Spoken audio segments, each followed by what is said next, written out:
साथियों, आपका हार्दिक स्वागत है आपके अपने YouTube channel HSSC exam preparation पर। साथियों, आज हम एक नई शुरुआत करने जा रहे हैं। तो आज हम पढ़ेंगे भारतीय संविधान की अनुसूचियां। तो भारतीय संविधान की अनुसूचियों के बारे में पढ़ने से पहले हमें पता होना चाहिए कुछ संविधान के बारे में प्रमुख बातें। सबसे पहले हम बात करते हैं संविधान की। संविधान संविधान संविधान क्या रहेगा साथियों? संविधान क्या होता है? संविधान जो भारत सरकार ने प्रत्येक नागरिक के लिए जो कानून बनाए गए हैं, जो रूल बनाए गए हैं, वे सभी के सभी संविधान के अंतर्गत आते हैं। यानी प्रत्येक नागरिक के लिए जो भी कानून बनाए गए हैं उसे हम संविधान कहते हैं। जो संविधान है, हमारा संविधान कब बनकर तैयार हुआ था? हमारा जो संविधान है वो तैयार हुआ साथियों 26 नवंबर 1949 को। 26 नवंबर 1949 को संविधान बनकर तैयार हो चुका था। लेकिन बात यह थी कि संविधान 26 नवंबर 1949 को तैयार होने के बाद लागू कब किया गया? तो ये लागू किया गया था 26 जनवरी 1950 को इसे लागू किया गया था। 26 जनवरी 1950 को लागू किया गया था भारतीय संविधान। और ये प्रश्न भी पूछा जा सकता है कि राष्ट्रीय ध्वज को कब अपनाया गया था? तो राष्ट्रीय ध्वज को अपनाया गया था साथियों, राष्ट्रीय ध्वज को अपनाया गया था 24 जनवरी 1950। राष्ट्रीय ध्वज को 24 जनवरी 1950 को अपनाया गया था। उसके बाद साथियों आगे बात करते हैं हम जो भारतीय संविधान की अनुसूचियां रहेगी। जो भारतीय संविधान का जो मूल संविधान रहेगा, संविधान बनने के समय संविधान के अंतर्गत 8 अनुसूचियों का प्रावधान था और 14 भाषाओं को मान्यता प्राप्त थी। लेकिन वर्तमान में संविधान के अंतर्गत कितनी अनुसूचियां रहेंगी? वर्तमान में संविधान के अंतर्गत 12 अनुसूचियां व 22 भाषाओं को दर्जा प्राप्त है। तो सबसे पहले हम बात करते हैं अनुसूची 1 की। कौन सी बात करेंगे साथियों? अनुसूची 1।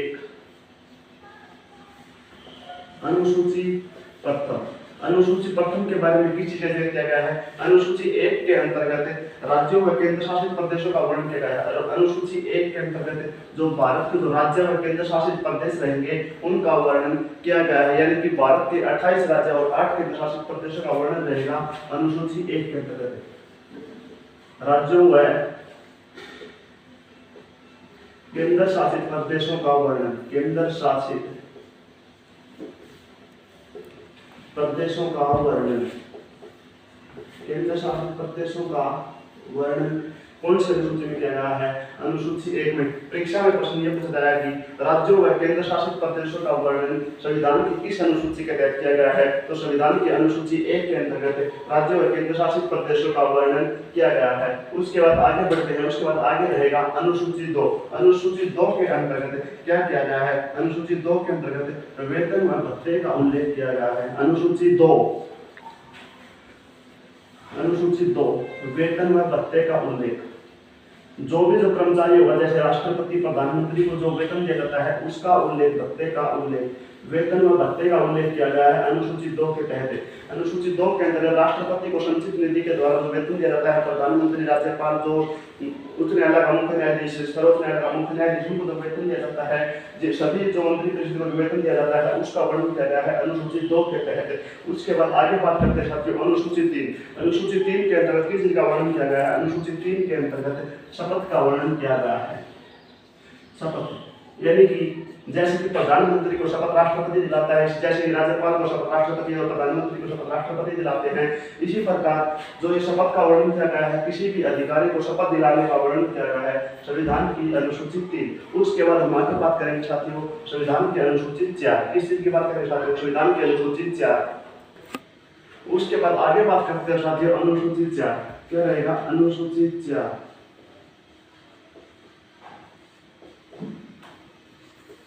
अनुसूची 4 के अंतर्गत किस चीज का वर्णन किया गया है? अनुसूची 4 के अंतर्गत राज्यसभा की सीटों का आवंटन, यानी कि राज्यसभा की जो सीट होती है उनका बंटवारा किया गया है अनुसूची 4 के तहत। राज्यसभा की सीटों का बंटवारा, राज्यसभा की सीटों का आवंटन, राज्यसभा की सीटों का आवंटन, इसका वर्णन किया गया है अनुसूची 4। जो राज्यसभा का जो बात होती साथियों, राज्यसभा की जो मतलब प्रत्येक राज्य में राज्यसभा की अलग अलग सीटें होती हैं। जैसे कि उत्तर प्रदेश में राज्यसभा की 31 सीटें रहेगी, और जैसे कि गोवा की बात करें तो गोवा में सबसे कम राज्यसभा की सीटें रहेंगी। गोवा में राज्यसभा की सिर्फ 1 सीट रहेगी, और गोवा के सहित और 4-5 राज्य रहेंगे जिनके अंतर्गत 1 सीट रहेगी। राज्यसभा की अधिकतम सीटें पूछी जाए तो राज्यसभा की सबसे ज्यादा सीटें रहेंगी उत्तर प्रदेश, यानी कि उत्तर प्रदेश में राज्यसभा की सबसे ज्यादा सीट रहेंगी। कितनी सीट रहेंगी? राज्यसभा की 31 सीट, राज्यसभा की 31 सीट रहेंगी उत्तर प्रदेश में। और जो राज्यसभा सदन है, राज्यसभा का वर्णन किस अनुच्छेद के अंतर्गत किया गया है? अनुच्छेद 80 के तहत, अनुच्छेद 80 के तहत राज्यसभा का वर्णन किया गया है। इससे पहले हम बात करते हैं संसद की। जो संसद है, संसद के अंतर्गत कौन कौन सदस्य? संसद के अंतर्गत 3 सदन कार्य करते हैं, राज्यसभा, लोकसभा व राष्ट्रपति। जो एक सदन रहेगा, संसद का एक सदन रहेगा साथियों राज्यसभा। जो संसद का वर्णन है ये किया गया है अनुच्छेद 79 के अंतर्गत संसद का वर्णन किया गया है। उसके बाद आगे बात करते हैं संसद के 3 सदन रहेंगे, राज्यसभा, लोकसभा व राष्ट्रपति। राज्यसभा का वर्णन रहेगा अनुच्छेद 80, और उसके बाद आगे बात करते हैं लोकसभा। लोकसभा का जो वर्णन रहेगा वो रहेगा अनुच्छेद 81 के तहत, अनुच्छेद 81 के अंतर्गत लोकसभा, और अनुच्छेद राज्यसभा का वर्णन रहेगा 80 के तहत। और उसके बाद आगे बात करते हैं राष्ट्रपति। जो राष्ट्रपति रहेगा अनुच्छेद 52 के तहत राष्ट्रपति के पद का वर्णन किया गया है। तो अलग अलग राज्य में राज्यसभा की अलग अलग सीटें होती है, लोकसभा की अलग सीटें होती हैं, और जो देश का मुखिया होता है, देश चलाने वाला होता है, वो होता है राष्ट्रपति, जिसका वर्णन किया गया है संविधान के अनुच्छेद 52 के अंतर्गत। उसके बाद आगे बढ़ते हैं, आगे रहेगी अनुसूची 5। कौन सी रहेगी साथियों? अनुसूची 5।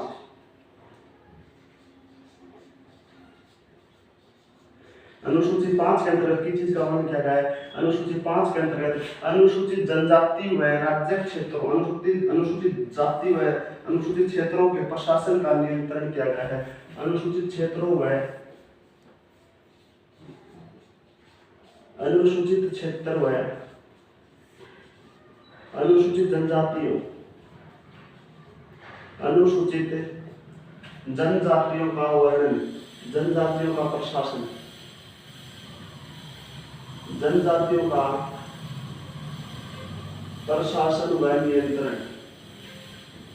अनुसूची 5 के अंतर्गत अनुसूचित क्षेत्र व अनुसूचित जनजातियों के प्रशासन व नियंत्रण का वर्णन किया गया है। जैसे कि प्रत्येक राज्य में अनुसूचित जाति व अनुसूचित जो क्षेत्र पड़ता है उसका जो नियंत्रण उस भारत सरकार के द्वारा जो नियंत्रण किया जाता है उसका वर्णन रहेगा अनुसूची 5 के अंतर्गत। उसके बाद आगे बढ़ते हैं साथियों अनुसूची 6।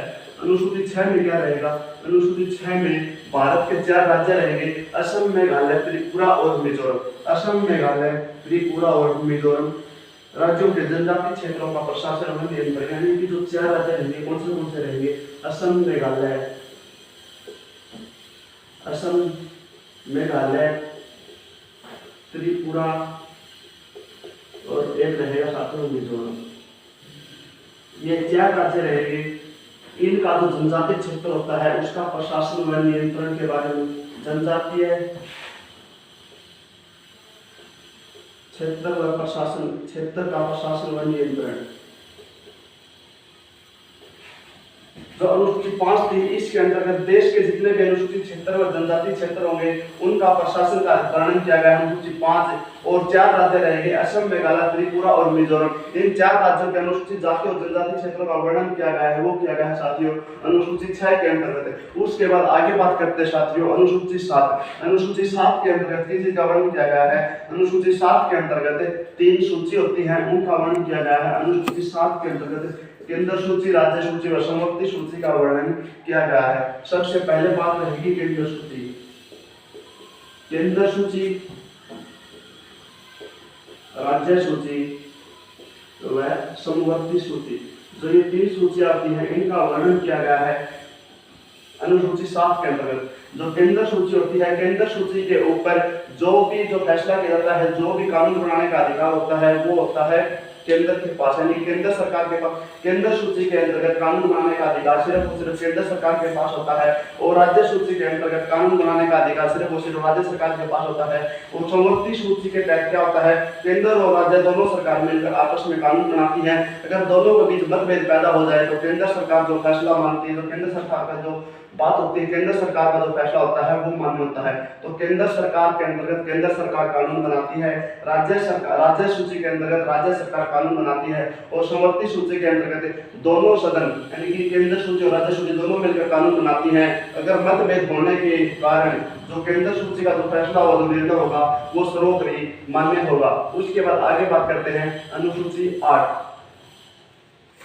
उसके बाद आगे बात करते हैं साथियों अनुसूची 8।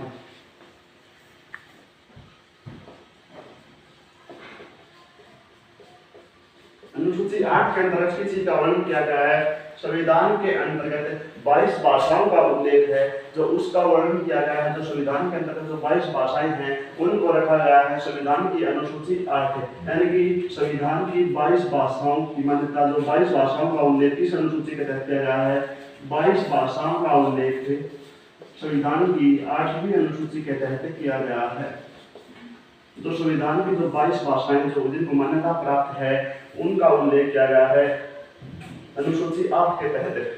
जब संविधान लागू हुआ था, संविधान लागू होने के समय मूल संविधान के अंतर्गत कुल 14 भाषाएं थी, लेकिन बाद में संविधान संशोधन के तहत इनको वर्तमान में 22 भाषाओं का दर्जा मिला हुआ है। तो सबसे पहले हम बात करते हैं साथियों 14 भाषा के बाद अगली भाषा रहेगी 15वीं भाषा। कौन सी जोड़ी गई थी? 15वीं भाषा जोड़ी गई थी 1967 में 21वें संविधान 1967 में 21वें संविधान संशोधन के तहत 21वें संशोधन के तहत 15वीं भाषा जोड़ी गई थी सिंधी भाषा। कौन सी भाषा जोड़ी गई थी? 15वीं भाषा जोड़ी गई थी साथियों सिंधी भाषा जोड़ी गई थी। 1967 में 15वीं भाषा जोड़ी गई थी सिंधी भाषा। 1967 में 21वें संशोधन के तहत 15वीं भाषा कौन सी जोड़ी गई थी?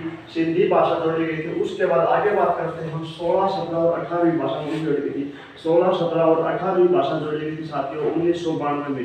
कब जोड़ी गई थी? 1992 में 16वीं, 17वीं और 18वीं भाषा जोड़ी गई थी 71वें संशोधन के तहत। और भाषाएं कौन सी थी? 71वें संविधान संशोधन के तहत 1992 में 3 भाषाएं जोड़ी गई थी, नेपाली, मणिपुरी और कोंकणी। कौन सी भाषा जोड़ी गई थी? नेपाली, मणिपुरी और कोंकणी। 1992 में 71वें संविधान संशोधन के तहत नेपाली, मणिपुरी और कोंकणी 3 भाषाओं को संविधान के अंतर्गत जोड़ा गया। उसके बाद आगे बात करते हैं साथियों। उसके बाद अगली भाषा रहेगी 19, 20, 21, 22वीं। 19, 20, 21, 22 19, 20, 21 और 22वीं जो भाषा कौन सी जोड़ी गई थी? ये जोड़ी गई थी साथियों 2003। कब जोड़ी गई थी? 2003 में 92वें संशोधन के तहत ये 4 भाषाएं जोड़ी गई थी। कौन से संशोधन के तहत जोड़ी गई थी? 92वें संविधान संशोधन के तहत 19, 20, 21, 22 4 भाषा जोड़ी गई थी। संथाली, डोगरी और एक रहेगी साथियों संथाली, डोगरी, मैथिली और बोडो। मैथिली, बोडो, संथाली और डोगरी। मैथिली, संथाली, बोडो और एक रहेगी साथियों डोगरी। कौन सी रहेगी? डोगरी। इन 4 भाषाओं को जोड़ा गया था 2003 के 92वें संशोधन के तहत ये भाषा जोड़ी गई थी। परीक्षा में प्रश्न ये बताया कि संविधान की 22वीं भाषा कौन सी थी? संविधान की 22वीं भाषा रहेगी साथियों डोगरी। जैसे कि किस संविधान संशोधन के तहत जोड़ी गई थी? 92वें संविधान संशोधन के तहत 2003 में जोड़ी गई थी। उसके बाद आगे बात करते हैं अनुसूची 9 की। संविधान की 9वीं अनुसूची के तहत भूमि सुधार कानून को इसके अंतर्गत जोड़ा गया। यानी कि भूमि सुधार कानून, भूमि सुधार कानून को 9वीं अनुसूची में जोड़ा गया। 9वीं अनुसूची में जोड़ा गया। संविधान की जो 9वीं अनुसूची रहेगी इसके अंतर्गत भूमि सुधार के लिए जो भी कानून बनाए गए हैं, जो भी विषय बनाए गए हैं, उनको संविधान की 9वीं अनुसूची के अंतर्गत रखा गया। इसकी एक खास बात रहेगी, संविधान के भूमि सुधार कानून के विषय में जो भी विषय बनाए गए हैं, तो अनुसूची 9 के जितने भी विषय हैं उनको किसी भी पक्ष में, किसी भी संकेत में कोई चुनौती नहीं दी जा सकती। यानी कि कहने का मतलब ये रहेगा साथियों, इसके अंतर्गत जो भी सभी विषय रहेंगे उनको किसी को चुनौती नहीं दी जा सकती, यानी कि किसी भी विषय 9वीं अनुसूची के किसी भी विषय को चुनौती नहीं दी जा सकती। उसके बाद आगे बात करते हैं अनुसूची 10 की। अनुसूची 10 52वें संविधान संशोधन के तहत 52वां संविधान संशोधन कब हुआ साथियों? 52वां संविधान संशोधन 1985 के तहत जोड़ी गई थी, यानी कि 52वां संविधान संशोधन 1985 के तहत संविधान में 10वीं अनुसूची जोड़ी गई थी। और 10वीं अनुसूची के तहत किस चीज का वर्णन रहेगा? 10वीं अनुसूची के तहत वर्णन रहेगा दल बदल संबंधी कानून, यानी कि दल बदल संबंधी कानून किस अनुसूची के तहत रहेंगे? संविधान की 10वीं अनुसूची के तहत दल बदल कानून का वर्णन किया गया है। उसके बाद आगे रहेगी साथियों संविधान की अनुसूची 11। कौन सी रहेगी? अनुसूची 11 73वें संविधान संशोधन के तहत 1993 में एक अनुसूची जोड़ी गई थी जिसका नाम था अनुसूची 11। और इसका संबंध किस चीज से रहेगा? इसका संबंध रहेगा साथियों पंचायती राज। परीक्षा में काफी बार प्रश्न पूछा जा सकता है, पंचायती राज से संबंधित अनुसूची कौन सी रहेगी? तो अनुसूची 11 रहेगी, वो रहेगी पंचायती राज से संबंधित। और जो पंचायती राज है इसका वर्णन भी कब किया गया है? अनुच्छेद 243 के अंतर्गत पंचायती राज का वर्णन किया गया है। और इसके अंतर्गत कुल कितने विषय रहेंगे? इसके अंतर्गत कुल 29 विषय। पंचायती राज के कितने विषय रहेंगे? पंचायती राज के अंतर्गत 29 विषय रहेंगे। उसके बाद आगे बात करते हैं संविधान की आगे अनुसूची रहेगी अनुसूची 12। अनुसूची 12 को 74वें संविधान संशोधन 1993 के तहत जोड़ा गया। 74वां संविधान संशोधन 1993 के तहत संविधान की 12वीं अनुसूची जोड़ी गई। और जो संविधान की 12वीं अनुसूची थी इसके अंतर्गत नगर पालिकाओं का वर्णन किया गया है। किसका वर्णन किया गया है? नगर पालिकाओं का वर्णन किया गया है। नगर पालिकाओं का वर्णन संविधान की किस अनुसूची में किया गया है? तो नगर पालिकाओं का वर्णन संविधान की 12वीं अनुसूची के तहत किया गया है। उसके बाद आगे एक प्रश्न और रहेगा साथियों, वो रहेगा जनमत संग्रह के आधार पर मिलाई गई पहली रियासत कौन सी थी? जनमत संग्रह के आधार पर मिलाई गई पहली रियासत कौन सी थी? जनमत संग्रह से पहली रियासत कौन सी थी? पहली रियासत रहेगी जूनागढ़, जिसे कि जनमत संग्रह के द्वारा मिलाया गया था। उसके बाद आगे रहेगा कि किस रियासत को विलय पत्र पर हस्ताक्षर करके मिलाया गया था, यानी कि विलय पत्र पर हस्ताक्षर